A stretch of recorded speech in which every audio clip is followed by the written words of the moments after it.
Hello दोस्तों, देख सकते हैं यहाँ पर हमारे पास एक है आरसी ड्रोन जो कि टूट चुका है दोस्तों।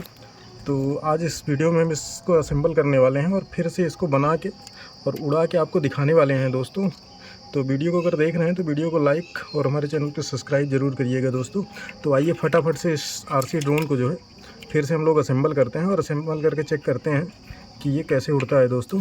तो देख सकते हैं कि कुछ इस तरीके से ये ड्रोन हमारा जो है टूट चुका है और इसकी वायर वगैरह भी अलग हो चुकी है दोस्तों।